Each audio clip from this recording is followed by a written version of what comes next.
បាត់មុខយូសឹមស្រីនិចលេចមុខក្នុងទម្រង់ល្ខោនបាសាក់សម័យ Digital រឿងកែមនីរតនាធីតាមុខសេះជាមួយលោកប៉ែនជំរុង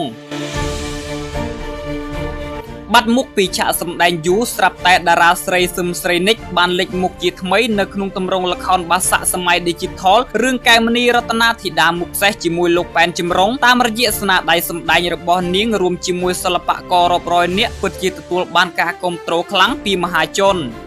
ផ្ទៀងទស្សនីយភាពទម្រង់ល្ខោនបាសាក់សម័យ Digital រឿងកែមនីរតនាធីតាមុខសេះពិតជាទទួលបានការចាប់អារម្មណ៍ខ្លាំងបន្ទាប់ពីសម្ដែងជូនសាធារណជនទស្សនាកំសាន្តអារម្មណ៍កាលពីចុងសប្តាហ៍មុនកញ្ញាសឹមស្រីនិចត្រូវបានជ្រើសរើសសម្ដែងជានាងកែវមនីរតនាឬនាងកែវណាម៉ាអ្វីត្បិតតែជាលើកដំបូងដែលសឹមស្រីនិចសម្ដែងនៅក្នុងទម្រង់ល្ខោនបាសាក់នេះប៉ុន្តែនាងពិតជាធ្វើបានយ៉ាងល្អមិនថាពេលនាងសម្ដែងជានាងកែវណាម៉ាដែលមានមុខមាត់មិនសូវស្អាតឬជានាងកែវមនីរតនាដែលមានសម្រស់ផូរផង់ជាស្ដែងអ្នកដែលបានទស្សនាផ្ទាល់បានលាត់មាត់សរសើរនាងគ្រប់គ្នា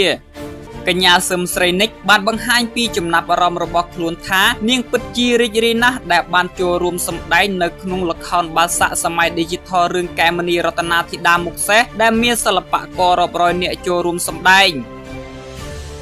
បន្ទាប់ពីមានវត្តមាននៅក្នុងល្ខោនបាសាក់នេះរួចសឹមស្រីនិចក៏ត្រៀមខ្លួននឹងប្រឡូកក្នុងវិស័យសិល្បៈឡើងវិញក្រោយពីបាត់មុខពីឆាកសម្ដែងអស់ពេលជាច្រើនឆ្នាំ